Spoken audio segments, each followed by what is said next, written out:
Assalamualaikum warahmatullahi wabarakatuh. Om Swastiastu, Namo Buddhaya, salam kebajikan. Sahabat-sahabat dimanapun juga berada, dalam hidup ini memang punya cara unik ya untuk menguji konsistensi seseorang. Bayangkan di tengah hiruk pikuk tuduhan ijazah palsu yang dilontarkan oleh Rismon Sianipar dan Roy Suryo beserta kawanannya, tiba-tiba saja muncul satu pengakuan yang kalau kita pakai logika mereka akan menjadi bumerang yang sangat telak.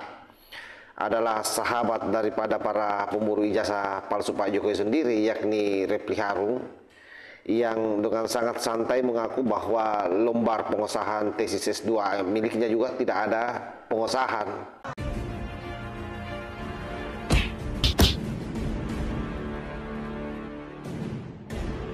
Adalah berbohong. Jadi kami pegang skripsi asli, kami pegang apa yang ada, dan yang kami pegang itu adalah tidak ada lembar pengujiannya dan tanda tangannya disangsikan. Jadi itu palsu. Bahwa satu, lembar pengesahannya tidak tanda tangan, tidak lengkap tanda tangannya. Saya bawa ijazah skripsi saya ada sih lembar pengesahannya tanda tangan semua. Tapi begitu S2 saya lihat nggak ada di lembar pengesahan S2, cuman stempel aja. Jadi dan pada skripsi tersebut juga tidak ada lembar pengesahan penguji, nama dan tanda tangan penguji itu tidak ada. Ini itu tidak bersesuaian dengan 5 ijazah yang kami temukan. Iya. Nah, kalau kita sesungguhnya betul-betul konsisten dengan standar Rismon CS, artinya standar Rismon itu berdasarkan hasil penelitiannya yang kita tahu bahwa hari ini dia dengan sangat lantang menuding Pak Jokowi skripsinya itu abal-abal karena tidak ada lembar pengesahan, maka mohon maaf, ijazah Refli pun otomatis masuk kategori palsu. Ini kalau standar Rismon Sianipar ya. Karena kalau kita ingat, selama ini mereka bersuara lantang kalau dokumen akademik tidak lengkap, apalagi lembar pengesahan hilang, berarti dokumen itu cacat, bahkan bisa dianggap palsu. Sekali lagi, itulah yang dituduhkan oleh makhluk ini terhadap Pak Jokowi. Dan bayangkan kalau tuduhan itu mereka mengulangnya berkali-kali di media, di setiap kesempatan, di forum-forum debat, di konten YouTube, sampai kemudian publik percaya seolah memang itu adalah satu hukum yang sangat absolut yang tidak bisa dibantah dan menimbulkan keraguan di publik karena memang sasarannya itu. Nah, sekarang gimana ketika fakta yang sama muncul dalam diri Refli yang merupakan sahabat mereka, teman seperjuangan mereka? Apakah mereka akan konsisten? Apakah mereka berani menyatakan bahwa ijazah Refli Harun itu juga palsu? Atau tiba-tiba mencari 1000 alasan untuk membelanya? Nah, karena orang-orang seperti ini tabiatnya kita sudah bisa baca bahwa jurus ngelesnya itu jauh lebih cepat dan kadang-kadang tidak masuk akal. Inilah masalah paling kronis di kubu pemburu ijazah sebenarnya, sahabat. Standar yang mereka buat untuk menyerang lawan tidak pernah mereka gunakan untuk menilai kawan. Jokowi dituduh karena lembar pengesahan katanya tidak ditunjukkan atau bahkan katanya tidak ada. Dia langsung vonis bahwa ijazahnya Pak Jokowi palsu karena inskripsinya juga tidak ada lembar pengesahan. Tapi giliran kawan sendiri mengaku tak punya lembar pengesahan tesis, dan bahkan saat itu dia lagi diskusi dengan Khosinuddin. Sampai hari ini narasi itu sama sekali tidak ada lagi yang keluar dari mulutnya untuk menuduh Refli Harun bahwa ijazahnya abal-abal. Dan bahkan boleh jadi andaikan dia membuat rasionalisasi, dia akan mengatakan ini bukan masalah, itu hal biasa, itu urusan administrasi.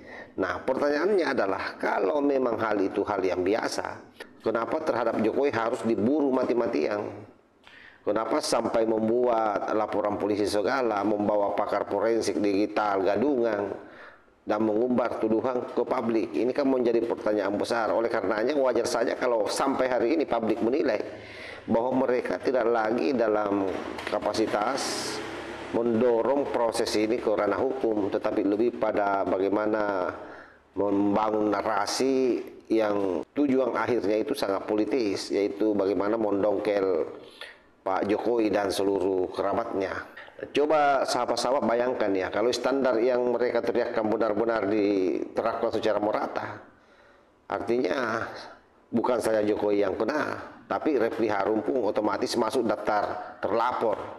Nah, silakan kalian ini laporkan juga Refli Harun, jangan hanya Pak Jokowi.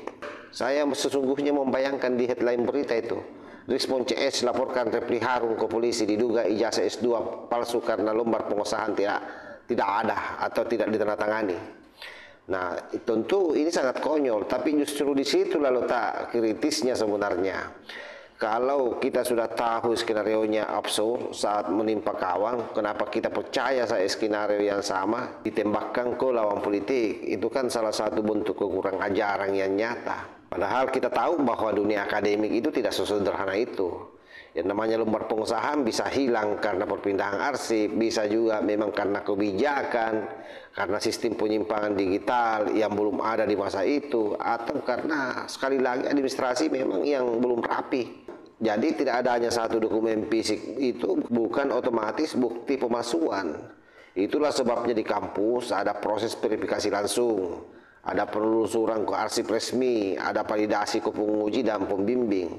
Harusnya itulah yang dilakukan oleh Rismon dulu ini sama Roy Panji sebelum buru-buru menuduh orang, divalidasi semua.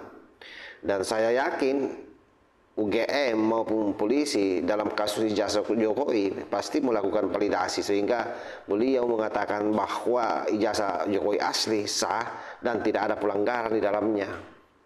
Oleh karenanya kita dapat simpulkan sahabat ya, pengakuan Refli Harun ini seharusnya menjadi kaca pembesar untuk melihat betapa rapuhnya logika Rismon Sianipar CS ini. Kalau mereka konsisten, maka hari ini mereka harus berdiri dan mengatakan, iya, ijazah Refli Harun juga palsu. Tapi saya yakin mereka tidak akan berani karena ini bukan soal kebenaran. Sekali lagi, ini bukan soal kebenaran, tapi ini soal siapa yang mereka serang dan siapa yang mereka lindungi. Tidak mungkin Refli Harun, kawan seperjuangannya yang banyak membantu, memblow up berita-berita hoaxnya selama ini melalui podcastnya, dia mau serang, itu tidak mungkin itu. Dan disinilah bedanya. Kita bicara harus berdasarkan bukti, harus berdasarkan prosedur dan logika yang konsisten. Mereka bicara berdasarkan dengan opini dan standar ganda. Kebenaran tidak pernah takut diuji karena kebenaran punya bukti, dan tanpa bukti semua tuduhan hanyalah gosip murahan yang cepat atau lambat akan menemukan tuannya sendiri. Dan saya yakin sekali lagi dengan proses yang ada hari ini di Polda Metro Jaya, dalam waktu dekat mereka akan menjadi pesakitan dan menggunakan baju oranye sahabat. Wallahul muwaffiq ila aqwamit thariq. Wassalamualaikum warahmatullahi wabarakatuh.